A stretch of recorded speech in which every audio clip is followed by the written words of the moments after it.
অনেকেই আছেন যারা এনসিপির না, এখানে অনেকেই আছেন যারা আমাদেরকে দেখতে এসেছেন, এখানে অনেকেই আছেন প্রত্যেকটা মানুষ এখানে এনসিপি করেন বা না করেন, কিন্তু প্রত্যেকটা মানুষ বাংলাদেশকে পছন্দ করে।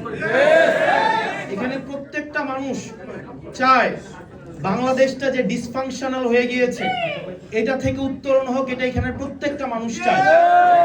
এখানে প্রত্যেকটা মানুষ চায় বাংলাদেশটা দীর্ঘ 17 বছরের বেশি সময় ধরে এই বাংলাদেশটা মূলত নিয়ন্ত্রিত পরিচালিত হতো সীমান্তের আরেক প্রান্ত থেকে, ভারত থেকে। আসলে অনেকেই বলে যে আওয়ামী লীগ তো আসলে একটা রাজনৈতিক দল, এটাকে আসলে গতকাল অক্সফোর্ড ইউনিভার্সিটিতে আমাকে জিজ্ঞেস করা হয়েছিল যে এটাকে আর রাজনীতি করতে দেওয়া হবে কি হবে না।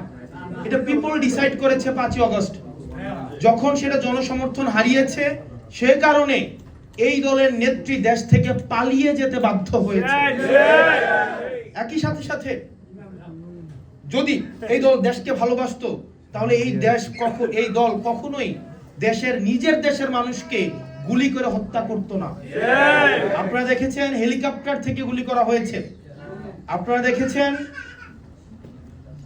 শিশু, কিশোর, বৃদ্ধ, কৃষক, ছাত্র, মাদ্রাসা ছাত্র, কলেজের ছাত্র, ইংলিশ মিডিয়ামের ছাত্র, এখানে হচ্ছে হিন্দু, মুসলমান, ধনী, গরিব, মা, বাবা, এখানে প্রত্যেকটা হিন্দু মুসলমান সহ প্রত্যেকটা মানুষ এখানে হচ্ছে উপস্থিত হয়েছিল ওই আন্দোলনে। এখানে অনেক মানুষ উপস্থিত হয়েছিল যাদের চাকরির কোনো প্রয়োজন নাই। এই যে আপনারা যারা ডায়াসপোরা কমিউনিটি আছেন, আপনারা বিশ্বের বিভিন্ন প্রান্তে, আপনারা যারা জুলাই অংশগ্রহণ করেছিলেন, আপনারা কি চাকরির জন্য অংশগ্রহণ করেছিলেন? আপনাদের কি কোনো চাকরির দরকার হয়েছিল? আপনাদের আমি অনেককেই দেখেছি যাদের বাংলাদেশে কখনোই কোনো কাজে না গেলেও চলবে, কোনোদিন যাওয়ার হয়তো কোনো প্রয়োজন নাই, কিন্তু স্টিল বাংলাদেশকে আপনারা হৃদয়ে ধারণ করেন। যারা বাংলাদেশটাকে হৃদয়ে ধারণ করেছেন, বিশ্বের বিভিন্ন প্রান্তের মানুষ এই আন্দোলনে সংযোগ ঘটেছে এবং তারা বিভিন্নভাবে তাদের জায়গা থেকে অংশগ্রহণের মধ্য দিয়ে জনবিচ্ছিন্ন, গণবিচ্ছিন্ন, যারা বাংলাদেশে একটা দিল্লি থেকে পরিচালিত একটা দলের প্রধান দেশ থেকে পালাতে বাধ্য হয়েছে। আমি এই ডায়াসপোরা কমিউনিটি, আপনারা যারা আছেন ইংল্যান্ডের, ইউকে কমিউনিটি, আপনাদের কাছে প্রথমেই কৃতজ্ঞতা জানাই।